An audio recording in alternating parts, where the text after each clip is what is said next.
Today I learned. In 17th century America, the Christmas spirit faced a surprising foe, the Puritans. These devout settlers, driven by strict religious principles, couldn't stand the thought of holiday celebrations. For them, Christmas wasn't a time for joy and merriment. It was a pagan spectacle, a day of excessive feasting and questionable entertainment, all far removed from their focus on pious devotion. So they took action. In 1659, the Massachusetts Bay Colony, which was a Puritan stronghold, officially banned Christmas festivities. This ban on Christmas wasn't unique to America. In England, under Oliver Cromwell, Christmas celebrations were also prohibited for several years. But the Puritan ban didn't last. Public pressure and the popularity of Christmas eventually led to its repeal. Christmas returned, albeit slightly transformed by the Puritans' influence. Many traditions we cherish today, like the focus on family and gratitude, owe a debt to their strict moral code. Did you know? Imagine a December 25th without festive decorations, merry spirits, and holiday cheer. This was the reality in the United States for much of its history. Believe it or not, Christmas wasn't declared a federal holiday in the U.S. until 1870. Early America was a land of diverse religious beliefs, and some, like the Puritans, viewed Christmas celebrations with suspicion. They saw it as a pagan holiday, too focused on feasting and merrymaking rather than religious devotion. However, Christmas traditions gradually took root, propelled by cultural exchange and the popularity of stories like A Christmas Carol. By the mid-1800s, Christmas celebrations were widespread but still largely unofficial. The turning point came in 1870 when President Ulysses S. Grant signed legislation declaring Christmas a legal holiday. This act symbolized a broader acceptance of Christmas as a national tradition, a day for families to come together and celebrate.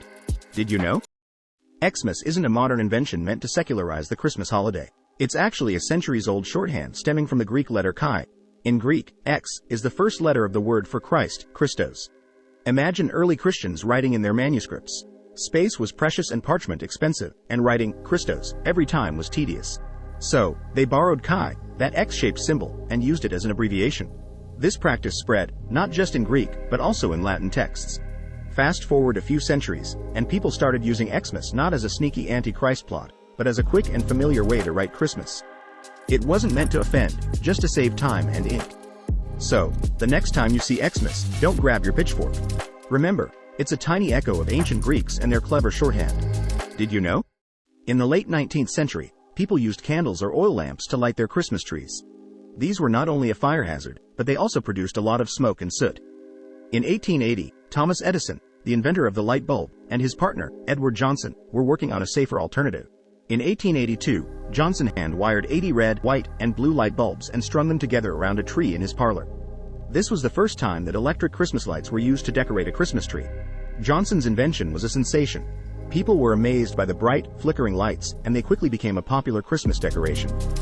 Initially, the cost of these electric lights made them prohibitively expensive, with a set of 24 lights priced at $12, equivalent to $80 today. To solve this problem, General Electric produced the first sets of Christmas lights for rent in 1903, making them more accessible to a broader audience. Today, electric Christmas lights are an essential part of the holiday season. Did you know? The familiar melody of "I'll Be Home for Christmas" fills the air every December with its promise of family reunions and holiday cheer. But for those who lived through World War II, the song carried a deeper meaning of longing and heartbreak. The lyrics are sung from the point of view of a soldier stationed overseas, writing a letter to his family. He tells his family he will be coming home for Christmas and makes several requests. However, the song ends on a somber note, with the soldier's last line, "I'll be home for Christmas, if only in my dreams." Released in 1943, the song resonated with millions of soldiers serving in World War II. It became their anthem, a shared voice for the unspoken ache of missing home during the holidays. The upbeat melody carried a bittersweet message, hope, even in the face of impossible odds. Today, "I'll Be Home for Christmas" has become a holiday staple. Did you know?